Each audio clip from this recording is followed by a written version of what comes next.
I got so much motherfucking design on right now. Break it down, bring it back, make it clap. I got 3 old thoughts, new block, wear that thing. Bitches on my line, and you know. Silakan duduk, Mbak. Ya, Bu, terima kasih. Kayak gini, Riko. Gimana tadi perjalanan ke sini? Apa lancar? Lancar sih ya. Naik apa? Naik motor. Sendirian aja? Tadi diantar sama teman. Sebelumnya boleh perkenalan terlebih dahulu. Ya, nama saya Siwi Tawasan Pawitra, bisa dipanggil Siwi. Kalau saya Baril, panggil Baril gitu aja. Kalau bisa lebih akrab nih, saya bisa memanggil Siwi apa? Mbak mungkin atau apapun? Bebas terserah. Saya panggil Mbak aja ya.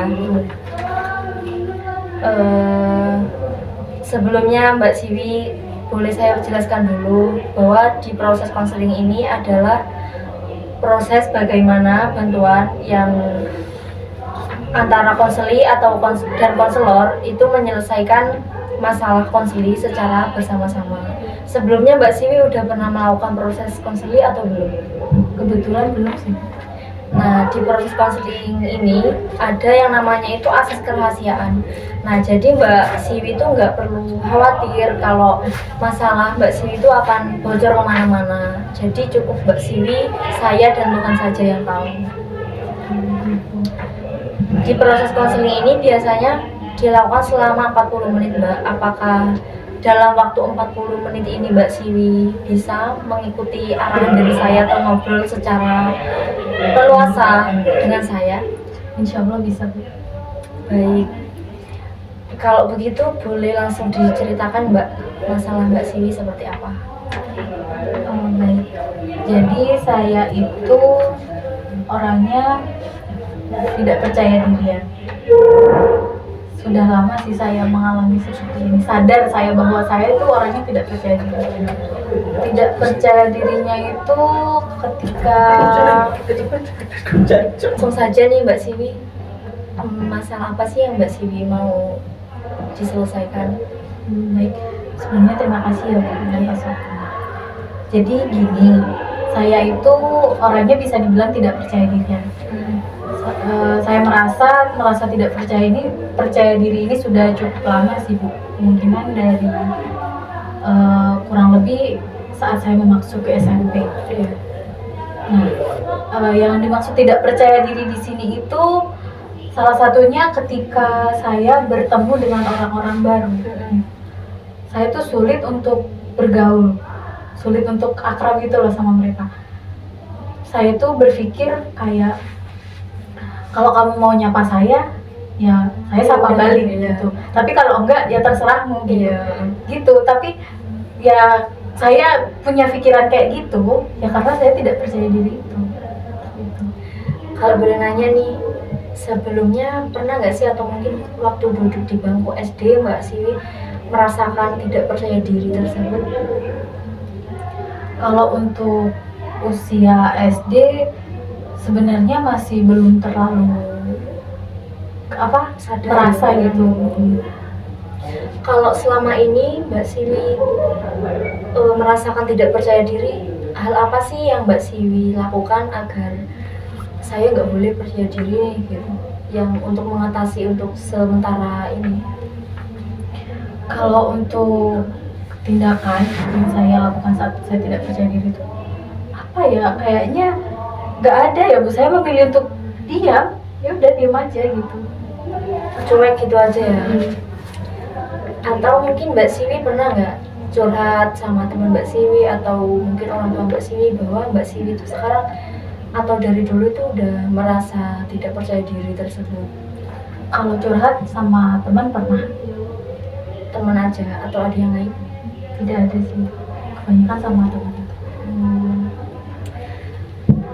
Kemudian setelah Mbak Siwi merasa curhat sama teman Mbak Siwi itu, apakah ada perubahan nih?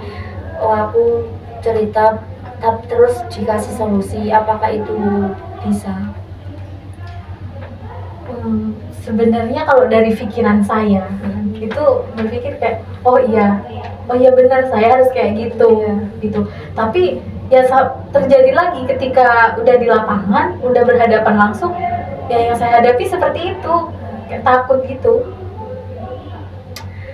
Biasanya Mbak Siwi merasakan nggak percaya diri itu hanya apa namanya?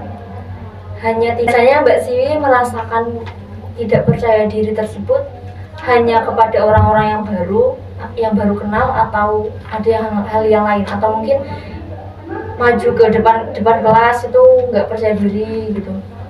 Ya itu juga selain untuk mengenal orang-orang baru, saya juga tidak percaya diri ketika berkumpul sama teman-teman yang lebih gimana ya, dibilang lebih pintar dari saya gitu. Soalnya malu gitu loh, kayak kalau misalnya mereka lagi ngobrol terus mereka nyambung, ya saya nggak tahu, saya kan diam sendiri, malu. Jadi itu yang bikin nggak kurang percaya dirinya buat bergaul sama. Berarti cuma diem gitu aja ya Mbak ya, tanpa berbicara apapun mungkin. Iya, diem. Kadang Saya bertanya lagi nih ya, pernah nggak sih Mbak Siwi berpikir bahwa kepercayaan dirinya Mbak Siwi ini ingin terselesaikan, dan bagaimana itu tanggapan Mbak Siwi ketika Mbak Siwi sudah tidak lagi memiliki rasa kurang percaya diri tersebut? ya yang pasti saya pengen menyelesaikan masalah tidak percaya diri saya. Bagaimana jadinya kalau masalah Mbak Siwi insecure atau tidak percaya diri itu terselesaikan? Ya kemungkinan saya bisa lebih mudah untuk mengenal orang-orang baru. Yang pastinya juga saya bisa lebih percaya diri, lebih percaya akan kemampuannya saya. Selama ini hal apa sih mungkin kegiatan Mbak Siwi yang lebih positif untuk menghindari hal tersebut? Kalau untuk mengatasi saya tidak percaya diri itu, saya lebih milih ke kayak jalan-jalan gitu loh Bu. Misal ke pantai gitu, kan saya merasa gimana ya, kayak lebih tenang aja gitu. Kalau saya boleh tahu nih Mbak Siwi, dari skala berapa 1 sampai 10 Mbak Siwi merasakan bahwa Mbak Siwi itu nggak percaya diri? Kalau untuk skala kira-kira 6 atau 7 sih. Berarti skala 6 sampai 7 ya Mbak? Iya, Mbak Siwi pernah nggak sih pas waktu tidur terus mimpi bahwa Mbak Siwi dari dalam mimpi tersebut itu, ketika Mbak Siwi sudah bangun itu merasakan bahwa aku udah nggak percaya, udah nggak insecure lagi nih kayak gitu? Untuk itu pernah sih. Ketika saya kayak mimpi, di dalam mimpi saya itu saya yaitu bisa mengenal orang-orang banyak, bisa bergaul dengan mereka. Jadi ketika saya bangun, ya saya berpikir, oh iya, saya harus kayak gitu, seperti itu. Cuman ya kembali lagi ketika berhadapan langsung, ketika hal itu terjadi, tidak percaya diri itu muncul lagi. Nah Mbak Siwi, bisa nggak sih kalau dalam mimpi tersebut Mbak Siwi terapkan dalam kehidupan sehari-hari, bahwasanya Mbak Siwi merasa tidak percaya diri tersebut itu adalah pikiran irasional Mbak Siwi? Karena orang-orang yang di luar sana itu belum tentu memikirkan apa yang Mbak Siwi pikirkan. Mbak Siwi kan insecure karena pikiran yang Mbak Siwi buat sendiri kan, bahwasanya aku nanti kalau aku kayak gini, nanti kayak gini gitu kan.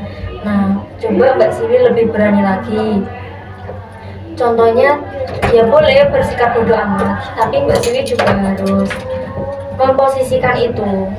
Nah ketika ada teman yang katanya Mbak Siwi tadi nggak disapa, ya udah cobalah disapa kayak gitu. Terus juga kalau misal ada teman-teman lagi ikut kumpul, cobalah Mbak Siwi ikut bergabung agar sosialisasi Mbak Siwi ini lebih baik lagi gitu. Itu ya Bu. Baik, nanti mungkin saya coba untuk menerapkan yang Ibu tadi bicara.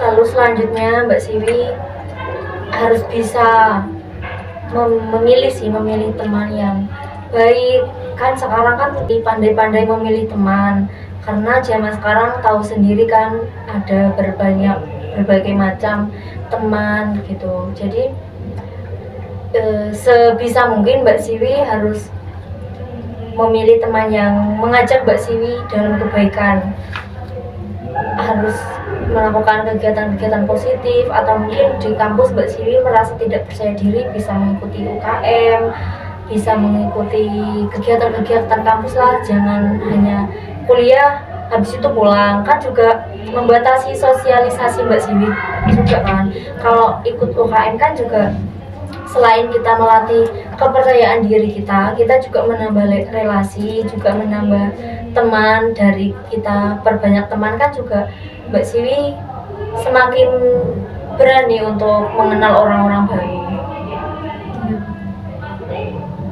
Coba Mbak Siwi terapin itu dulu agar kepercayaan diri Mbak Siwi itu kembali lagi seperti dulu. Terus juga hilangkan pikiran-pikiran rasional tentang bahwa mereka itu berpikir buruk tentang Mbak Siwi itu bahwasanya salah gitu.